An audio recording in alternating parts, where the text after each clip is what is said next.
Today we're taking a look at the Kiwi Eater's Belle, a new budget single dynamic driver coming in at just $30. My unit was provided to me for review by Linsole. I'm not being otherwise compensated for making this review, and as always, my thoughts and opinions are my own. Inside the box, you get the IEMs themselves, a very nice braided detachable 2-pin cable terminated in a 3.5mm single-ended jack, 6 pairs of silicone ear tips in 2 styles, generic gray silicone and clear wide bore tips, both in small, medium, and large sizes, a Velcro cable tie, a wear instruction booklet, and a quality control pass jet. There's no included case or pouch in the box, which is unfortunate but understandable at this price point. The Belle has clear plastic housings with metal faceplates and a pseudo-custom fit. The faceplates do look a bit cheap, but the housings themselves are tiny, very low profile, and great for wearing to sleep.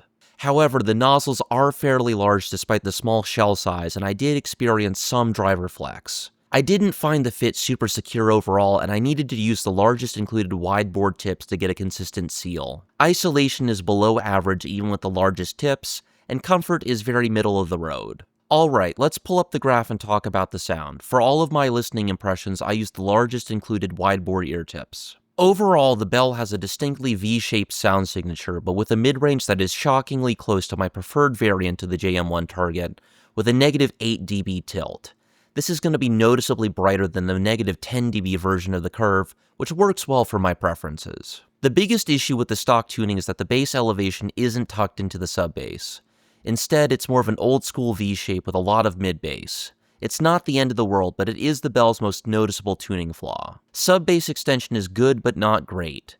Mid-bass presence is punchy and strong, which gives it a lot of impact and slam, but is slightly overbearing for my tastes. There's moderate bass texture, but the bass is a little sluggish in terms of articulation, and there's definitely some mid-bass bleed. As for the mid-range, male vocals are moderately detailed but lean slightly thin, while female vocals are clear without being oversaturated.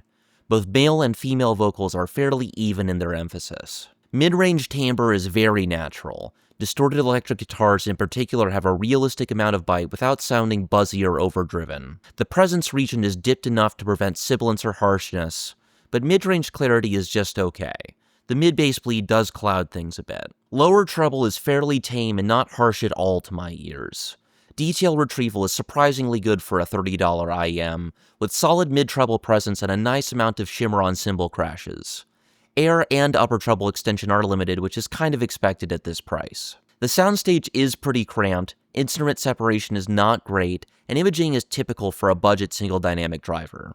A simple 3-band PEQ profile helps a lot with the mid-bass bleed, and improves perceived detail retrieval considerably.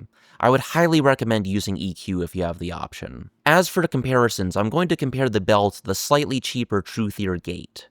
I've said before that I never really liked the Gate because its treble performance feels compromised even for the price, even though many consider it to be a benchmark under $30. Tonally, these two IEMs are very different. The Gate is much thinner and brighter. Percussion in particular sounds noticeably worse on the Gate compared to the Belle. Male vocals on the Gate have a slightly nasal quality, while the Belle sounds much fuller with much more natural timbre. However, the Gate does sound clearer and slightly more detailed, with better instrument separation, but it suffers from far too much upper treble, which makes the entire presentation sound unnatural to me. The Belle definitely benefits from having some extra power on tap. They were surprisingly hard to drive for a budget IEM, with an impedance of 32 ohms and a sensitivity of 103 decibels. For gaming, I actually found the Belle to be quite good for positional cues.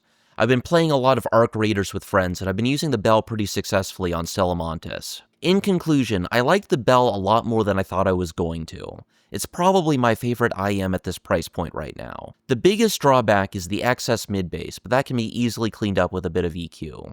If you're looking for a budget IEM tuned to a slightly brighter version of the population average diffuse field target, while still offering strong bass, the Belle is a great option, and personally, I strongly prefer it over the Truthear Gate. Thanks for watching until the end of the video. I appreciate it more than you know. Until next time, this is Bedrock Reviews, signing off.